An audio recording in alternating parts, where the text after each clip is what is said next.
जम्मू कश्मीर में एनआईए ने बड़े पैमाने पर छापेमारी की है। यूटी के तकरीबन 45 मुकामात पर कौमी जांच एजेंसी ने जमात इस्लामी से वाबस्ता अफराद के घरों पर छापे मारे। बारामूला, कुपवाड़ा, अनंतनाग, बडगाम, शोपियान, कुलगाम, बानीपुरा, डोडा, किश्तवाड़, रामबन, राजौरी समेत दीगर मुकामात पर एनआईए ने सुबह सवेरे ये कार्रवाई अंजाम दी। नादिगाम, शोपियान में जमात इस्लामी के अमीर डॉक्टर हमीद फयाज के घर पर भी छापा मारा गया। इसके अलावा बारामूला में जमात से जुड़े अब्दुल रहमान शाला को हिरासत में लिया गया। ज़राए के मुताबिक इस दौरान एनआईए ने कई दस्तावेजात और डिजिटल आलात जब्त किए। जम्मू कश्मीर में जमात इस्लामी के खिलाफ अब तक की बड़ी कार्रवाई मानी जा रही है। मरकजी हुकूमत ने साल 2019 में जम्मू कश्मीर जमात इस्लामी पर पाबंदी आयद कर दी थी। गुजरात में जूनियर डॉक्टर्स की हड़ताल का आज 5वां दिन है। बॉन्ड के मामले को लेकर डॉक्टर्स की हड़ताल जारी है। हुकूमत ने इस बॉन्ड में कुछ तब्दीली की है। इसी को लेकर जूनियर डॉक्टर नाराज नजर आ रहे हैं। इनका मानना है कि हुकूमत अपने वादों से मुकर गई है।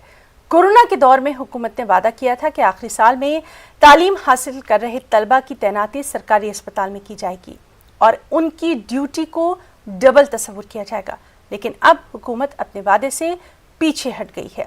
हुकूमत ने सभी डॉक्टर्स को ड्यूटी ज्वाइन करने के लिए कहा है, वरना उनके खिलाफ कार्रवाई की बात भी कही है।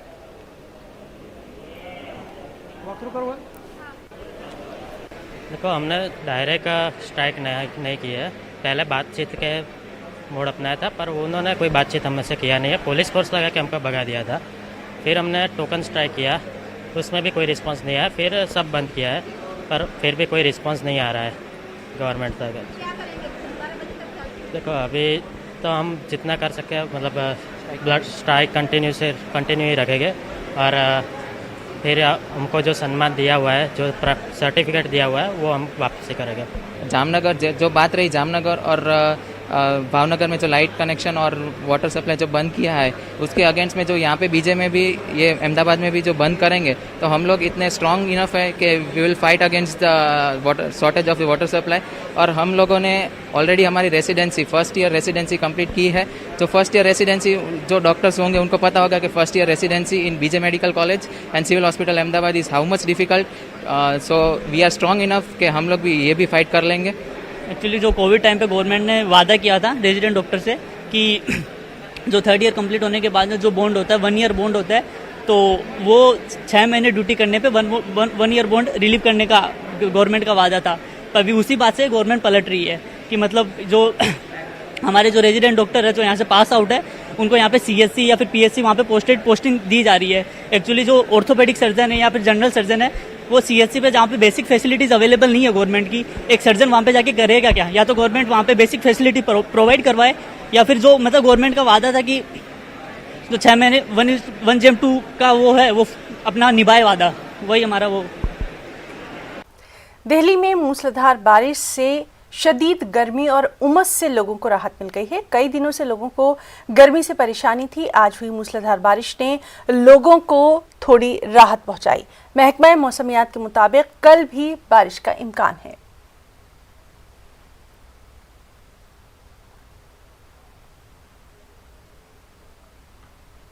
दिल्ली के सीएम अरविंद केजरीवाल ने दिल्ली में गरीब खानदान या बेघर अफराद के लिए उनकी सरकार संजीदा। यही वजह है कि आम आदमी पार्टी की सरकार ने रैन बसेरों की हालत बेहतर की और रहने लायक बनाया है। साथ ही जब जब जरूरत पड़ी लोगों को खाना भी फराहम किया। इसके अलावा केजरीवाल ने यह भी कहा कि अक्षय पात्रा नामी तंजीम अब दिल्ली सरकार के साथ मिलकर सभी लोगों के लिए फूड प्रोग्राम शुरू करने जा रही है। अब दिल्ली में कोई भी भूखा नहीं सोएगा। खुले आसमान तले गर्मी सर्दी बर्दाश्त करने के लिए भी मजबूर नहीं होगा। लोग जो सड़क के किनारे सोने पे मजबूर होते हैं, जिनके पास कुछ भी नहीं होता, वो लोग सर पे छत पाने के लिए, मौसम से बचने के लिए रैन बसेरों में आते हैं। तो एक तरह से आप कह सकते हैं, जो अंग्रेजी में कहते हैं पुअरेस्ट ऑफ द पुअर, सबसे गरीब लोग रैन बसेरों में रहते हैं। ये लोग किसी भी पार्टी का वोट बैंक नहीं है। इनमें से मैक्सिमम लोगों के वोट नहीं बने हुए। तो कोई भी पार्टी की सरकार आ जाए, वो इनकी तरफ ध्यान नहीं देती। दिल्ली क्या पूरे देश में इस तबके की तरफ कभी किसी ने ध्यान नहीं दिया। हमारी सरकार आने के बाद हमने सबसे पहले रैन बसेरों की तरफ अपना ध्यान दिया और आज मुझे ये कहते हुए खुशी है कि पिछले 6-7 साल में हमारी सरकार ने इन रैन बसेरों की हालत इतनी अच्छी कर दी है कि अब जो लोग इन रैन बसेरों को देखने आते हैं वो अपने आप कह उठते हैं कि यार दिल्ली सरकार ने गरीबों के लिए कुछ किया तो है। पहले कोई भी गरीब आदमी भी, गरीब से गरीब आदमी भी इन रैन बसेरों में आके रहना नहीं चाहता था, इतनी बुरी हालत थी। टॉयलेट्स की बुरी हालत थी, पानी नहीं मिलता था पीने का, नहाने की का इंतजाम नहीं था, किसी चीज का इंतजाम नहीं था। मैंने और मंत्री जी ने खुद कई रैन बसेरों में जाके इसका इंस्पेक्शन किया। पिछले 6-7 साल में आपने सर्दियों के महीने में अखबारों में ये खबर अब पढ़नी बंद हो गई होगी। अब कोई अखबारों में खबर नहीं आती कि दिल्ली हाईकोर्ट ने दिल्ली सरकार को डांटा, वो अब पुरानी बात हो गई है। अब एक नई शुरुआत करने जा रहे हैं। कोविड के महीनों में, कोरोना के टाइम में हमने रैन बसेरे में रहने वाले लोगों को भोजन का भी इंतजाम करना शुरू किया था कि उनको दोनों वक्त का भोजन मिले। सरकार ने इंतजाम किया था। अब मुझे बेहद खुशी है कि अक्षय पात्रा फाउंडेशन सामने आया है। अक्षय पात्रा फाउंडेशन आप लोग सब लोग जानते हैं, इस्कॉन टेम्पल जो है उनकी संस्था है, धर्म का काम करते हैं, असली धर्म का काम करते हैं। असली धर्म का काम मतलब भूखे को खाना खिलाना असली धर्म है, वो काम करते हैं। और इनका जो मोटो हर जगह लिखा होता है कि किसी को भी भूखे नहीं सोने देंगे हम, ये इनका मोटो है। योगी हुकूमत ने डॉक्टर कफील खान के खिलाफ दोबारा जांच का फैसला वापस ले लिया है। चीफ सेक्रेटरी हिमांशु कुमार ने 15 अप्रैल 2019 को जांच रिपोर्ट दी थी और इसके बावजूद हुकूमत ने 11 महीने तक इस पर कोई कार्रवाई नहीं की। 24 फरवरी 2020 को डॉक्टर कफील खान के खिलाफ दोबारा जांच का हुक्म दे दिया गया। योगी हुकूमत ने डॉक्टर कफील खान मामले की दोबारा तहकीकात के ताल्लुक से इलाहाबाद हाई कोर्ट के जरिए गुज़िश्ता दिनों जारी नोटिस का तहरीरी जवाब दाखिल करते हुए कहा कि डॉक्टर कफील खान के खिलाफ ऑक्सीजन ट्रेजेडी मामले में दोबारा शुरू की गई जांच को वापस ले लिया गया है। साथ ही हुकूमत ने इस सिलसिले में हुई जांच को मानने की भी बात कही और इस जांच में डॉक्टर कफील खान को पूरी तरह से बेकसूर बताया गया था। महाराष्ट्र के अक़लियती वजीर नवाब मलिक ने सुशांत सिंह राजपूत मौत पर रद्द-ए-अमल देते हुए कहा कि 1 साल हो चुका है सीबीआई को केस अपने हाथ में लिए हुए, लेकिन अब तक ये साफ नहीं हो पाया है कि ये कत्ल था या फिर खुदकुशी। इस सिलसिले में बिहार तक में मामला दर्ज किया गया, सीबीआई को भी जिम्मेदारी दी गई, ये सब सियासी मकसद से किया गया। उन्होंने कहा कि पूरे मामले में महाराष्ट्र हुकूमत को भी खूब बदनाम किया गया। उन्होंने ये भी कहा कि सीबीआई आखिर ये खुलासा क्यों नहीं करती कि ये कत्ल था या खुदकुशी। सिंह राजपूत के मामले को सीबीआई सुपुर्द करने के बाद लगभग 1 साल पूरे हो गए। अभी तक ये हत्या है कि आत्महत्या सीबीआई ने स्पष्ट नहीं किया। जुरिडिक्शन के बाहर जाके बिहार में मुकदमा दर्ज हुआ, सीबीआई को सुपुर्द किया गया। राजनीतिक उद्देश्य से ये सारा मामला किया गया। महाराष्ट्र सरकार को बदनाम किया जाए, बिहार चुनाव में फायदा लिया जाए। हम पूछना चाहते हैं कि 1 साल के बाद भी सीबीआई क्यों खुलासा नहीं कर रही है कि ये आत्महत्या है कि हत्या। BJP leader Nitish Rane governor से मुलाकात करके गणेश उत्सव के ताल्लुक से तबादला ख्याल करेंगे। इस बारे में उन्होंने जानकारी दी कि गणपति उत्सव मंडलों का एक वफ्द गवर्नर से मुलाकात करेगा और गणेश उत्सव के ताल्लुक से तमाम तर मामलात पर बात करेगा। गणपति उत्सव मंडलों को लेकर जो भी दिक्कतें पेश आ रही हैं उस पर इस मुलाकात में तबादला ख्याल किया जाएगा। इस्लामिक कैलेंडर का पहला महीना मुहर्रम नज़दीक है और ऐसे में हज़रत इमाम हुसैन की शहादत को याद करने के लिए अक़ीदतमंद रोज़ा हुसैन की नकल में ताज़िये बना रहे हैं। दरगाह अजमेर शरीफ में भी ताज़िया तैयार किया जा रहा है। अजमेर शहर का सबसे बड़ा ताज़िया खादिमों की अंजुमन की जानिब से तैयार किया जा रहा है। दरगाह के बुलंद दरवाजे के करीब सबसे बड़े ताजिए की तैयारी जारी है। इस ताजिए को बनाने में अब्दुल खलील 3 महीने से लगे हुए हैं। आपको बताएं कि उनकी ये 7वीं पुश्त है जो कि इस खिदमत को अंजाम दे रही है।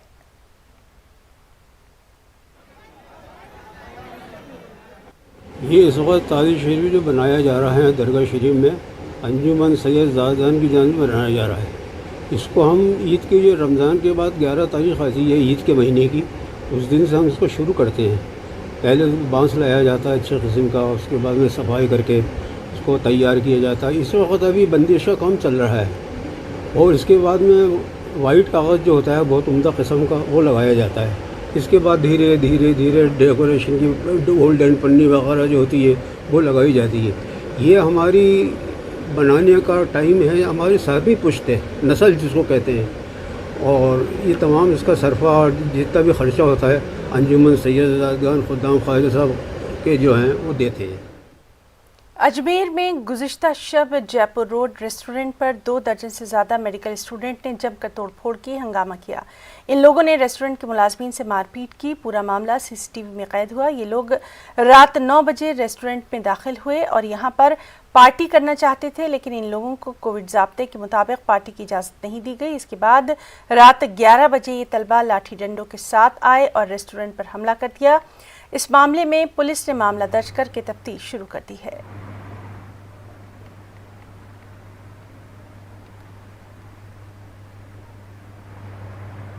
कोरोना का हवाला देते बोला हम अलाउड नहीं करेंगे। बोला हमारे लिए डीजे बजाओ, हमारे लिए पार्टी, हम पार्टी कर लेंगे, हम सब संभाल लेंगे, कुछ नहीं होता है, ऐसा कुछ नहीं। प्यार से समझा रहे थे, गाड़ी गलोच पे आ गए वो, तो उनको हमने निकाल दिया, तो उनको ईगो हर्ट हो गया और करीब थोड़ी देर में मैंने यहाँ सिविल लाइन थाने में फ़ोन कर दिया। गाड़ी आ गई पुलिस की गाड़ी आई, तो फिर वो 30-40 जने तो पुलिस वालों ने उनको भगा दिया। तो करीब रात्रि करीब 11:30 करीब वो 100 से 150 जेएलएन स्टूडेंट, जिसमें एक का नाम है लोकेश प्रजापत, पुष्कर का बता रहा हूँ, जेएलएन का 2nd ईयर या 1st ईयर का स्टूडेंट है, पीजी का। वो आए और उन्होंने तोड़-फोड़ की, रेस्टोरेंट में काफ़ी नुकसान कर दिया, फ्रिज तोड़ दिए, टेबल कुर्सियाँ तोड़ दी, कर्मचारियों से मारपीट की। रात्रि को पुणे 11 बजे के लगभग 100-150 स्टूडेंट वापस आए। जो मिर्च मसाला रेस्टोरेंट संचालक बता रहा है कि करीब लड़कों के हाथ में होकियाँ डंडे वगैरह थे, जो आए वापस से लड़ाई करने की मंशा से, और उस समय फिर पुलिस पुणे आ गई थी, इसलिए ज़्यादा लड़ाई झगड़ा नहीं हुआ। जिस पर सामान कुछ नहीं किया, रेस्टोरेंट के अंदर फ्रिज वगैरह और जो भी एसेसरीज की कई जगह तोड़फोड़ की है, काफ़ी नुकसान किया है।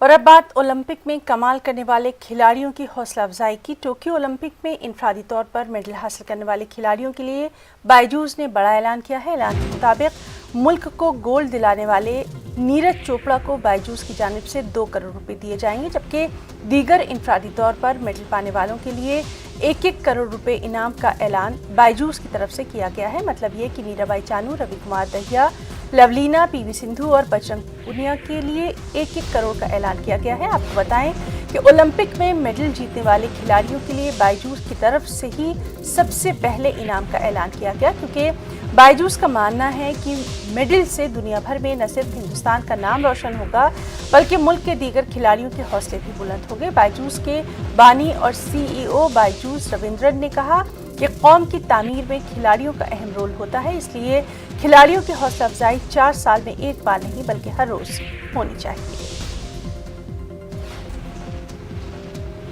चोपड़ा ने टोक्यो ओलंपिक्स में तारीख रकम की है। नीरज चोपड़ा ने ज्वेलिन थ्रो में सोने का तमगा जीतकर मुल्क का सर फख्र से बुलंद कर दिया। टोक्यो ओलंपिक्स में हिंदुस्तान का पहला ये गोल्ड मेडल है। 13 साल बाद ओलंपिक्स में हिंदुस्तान को सोने का तमगा हासिल हुआ है। एथलेटिक्स में हिंदुस्तान का ओलंपिक में ये पहला गोल्ड मेडल है। सदर जमहूरिया रामनाथ कोविंद ने नीरज चोपड़ा की शानदार कामयाबी पर उनको मुबारकबाद दी। वज़ीर-ए-आज़म नरेंद्र मोदी ने नीरज चोपड़ा की तारीखी कामयाबी पर स्टार खिलाड़ी से बात की और उन्हें जीत की शानदार मुबारकबाद दी। नीरज चोपड़ा ने जीत के बाद कहा कि उन्होंने गोल्ड के बारे में नहीं सोचा था, लेकिन उनको यकीन था कि वो अपना बेहतरीन खेल पेश करेंगे। तो ऐसा कोई, जब मैं स्टेडियम में गया तो ऐसा कोई दिमाग में था ही नहीं कि मुझे स्पोर्ट्स भी करना है या फिर मैं कभी देश के लिए खेल लूंगा या इस लेवल पे मेडल जीतूंगा। बस ये मैं मानता हूँ कि बस भगवान का शुक्रिया है, और भगवान का ऐसा लगता है कि पहले से प्लानिंग थी क्योंकि ये बिल्कुल प्लान नहीं था कि मुझे स्पोर्ट्स करना है, क्योंकि मेरे पूरे परिवार में किसी ने स्पोर्ट्स नहीं किया, गांव में भी कोई माहौल नहीं था स्पोर्ट्स का। तो ये बस इत्तेफाक था कि मैंने ऐसे स्टेडियम में गया मैं, और मैंने जेवलिन थ्रो करना शुरू किया। तो ये सब भी बस होना ही था, और बस मैंने अपना दिल से मेहनत की, और जो मेरे सीनियर्स थे और जो भी सपोर्ट रही है सभी की, तो वो काफी अच्छी रही है। तो मुझे लगता है उसके कारण ही आज यहाँ पे पहुंचा। जब मैंने पहले दिन ही जेवलिन शुरू किया, और मुझे नहीं पता था कि मैं किस लेवल तक ये खेलूंगा या फिर मैं किस लेवल तक पहुंचूंगा। बस पता नहीं क्यों मुझे एक जेवलिन से अजीब सा लगाव हो गया था। तो मैंने उसी दिन से ही अपना प्रोफेशनल जेवलिन को मतलब ऐसे चुन लिया था, चाहे मेरा रिजल्ट कुछ नहीं था या किसी भी लेवल पे खेला नहीं था, और बिल्कुल जीरो रिजल्ट था उस टाइम पे। और बस फिर भी कहीं ना कहीं मन में ये था कि हाँ बस ये स्पोर्ट्स करना है और इसके लिए हार्ड वर्क करना है। तो काफी टाइम लगा रिजल्ट आने में, लेकिन हाँ वो अच्छा रिजल्ट आया। देखो लॉकडाउन था, तो उस टाइम मैं मानता हूँ कि सबसे बड़ा जो एक हमारे लिए ठीक रहा है, वो जो हमारा कैंप चल रहा था। भाई मैं थैंक यू करता हूँ एथलेटिक्स फेडरेशन ऑफ इंडिया की, उन्होंने कैंप कंटिन्यू रखा। वो हमारे लिए काफी हेल्पफुल था, क्योंकि अगर हम घर पे चले जाते तो हमारी ट्रेनिंग बिल्कुल बंद हो जाती थी गांव में, और घर पे ऐसा ट्रेनिंग का माहौल नहीं था। हाँ थोड़ा सा बीच में जब फुल लॉकडाउन हुआ था तब थोड़ी प्रॉब्लम हुई थी, लेकिन हमारी ट्रेनिंग स्टार्ट हो गई थी कुछ दिन बाद, और हमारी ट्रेनिंग कंटिन्यू चलती रही। हमको बाहर जाना अलाउड नहीं था, किसी को बाहर से अंदर आना अलाउड नहीं था। तो प्रॉपर जो ओलंपिक एथलीट थे उनकी ट्रेनिंग चलती रही फिर अच्छे से। एक अपने खासकर एथलेटिक्स में इंडिया में देखो ओलंपिक में गोल्ड आया हुआ है पहले अभिनव बिंद्रा जी का, और एक एथलेटिक्स का सबसे बड़ा सपना था कि मेडल आने का। कितने साल से मेडल नहीं है एथलेटिक्स का, इंडिया का एथलेटिक्स में। तो और मुझे लगता है कि ये गोल्ड के साथ आया है, तो एक बहुत ही एक चेंज है, बहुत बड़ा चेंज है ये। 1973 में आई फिल्म बॉबी सिर्फ एक डायलॉग की वजह से हिट हुई थी, और वो डायलॉग था प्रेम प्रेम नाम है मेरा, प्रेम चोपड़ा। बॉलीवुड के इस विलेन को फिल्मों के लिए एक मुकम्मल विलेन के तौर पर जाना जाता है, लेकिन काफी अरसे बाद प्रेम चोपड़ा ने खुद से भी ज्यादा किसी ऐसे शख्स को अहमियत दी जिसने टोक्यो ओलंपिक में हिंदुस्तान का नाम रोशन किया है। क्या कुछ कहा है प्रेम चोपड़ा ने, आइए आपको दिखाते हैं। सारी दुनिया मुझे जानती है कि प्रेम नाम है मेरा, प्रेम चोपड़ा। लेकिन नीरज आज तूने मौसम बदल दिया। आज अभी सारी दुनिया बोलेगी नीरज नाम है मेरा, Neeraj Chopra. Very proud of you to have brought the glory to the nation, and you have given the nation a status and dignity. Congratulations to you and all your family members and everybody, the whole country. Kashmir में मुख्तलिफ मुकाबलों का इनेकाद होता ही रहता है, लेकिन श्रीनगर में पहली बार मुनफरिद फूड चैनल का एहतमाम किया जा रहा है। 30 इंच बड़ा पिज्ज़ा खाएं और 20,000 रुपये नकद इनाम पाएं। यूरोपीय फूड ब्लॉगिंग चैलेंजेस से मुतासिर ये नया तसव्वुर शहर श्रीनगर में तेज़ी से मकबूल हो रहा है। पेश है हमारे चीफ करस्पॉन्डेंट परवेज भट्ट की ये खास रिपोर्ट।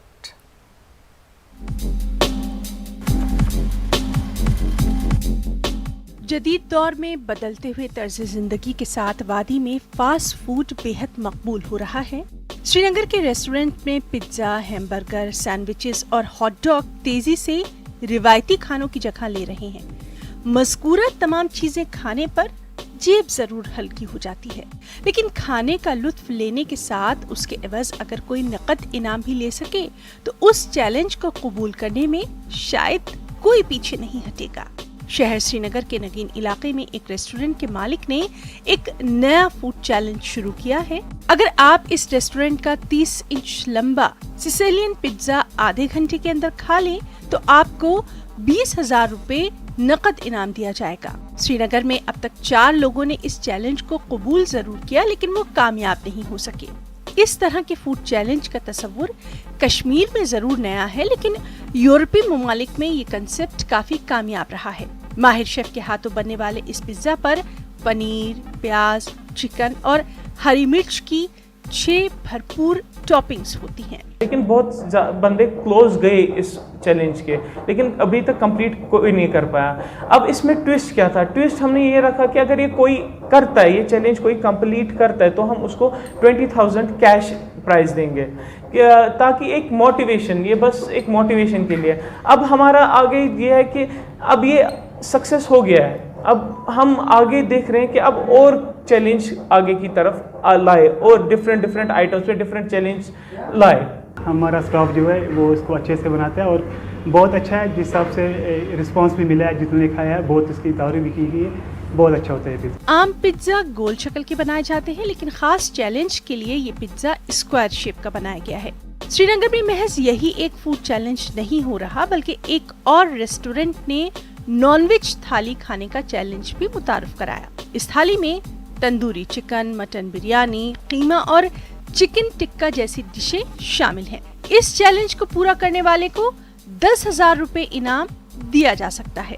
कश्मीर के फूडीज में इस तरह के चैलेंज काफी मकबूल हो रहे हैं और खास बात कि ऐसे चैलेंजेस के वीडियो भी मुख्तलिफ फूड ब्लॉगिंग साइट्स पर पोस्ट किए जा रहे हैं और उनको पसंद भी बेहद किया जा रहा है। लेकिन इजहर भाई ने, इटालियन शॉप ने एक बहुत अच्छा कंसेप्ट लिया है कि वो एक 30 सिलिकॉन पिज़्ज़ा खाए और 30 मिनट्स में फिनिश करे और अपना प्राइस हासिल करे। काफ़ी बढ़िया कंसेप्ट है ये इजहर भाई और इटालियन द पिज़्ज़ा शॉप का। अगर आप भी मुफ्त में पिज्जा खाने के मूड में हैं, तो बस आप ये करें कि अपना पेट खाली रखें, अपने दांत भी घिस कर थोड़े नोकदार बना लें और फिर इस लजीज आजमाइश का सामना करें।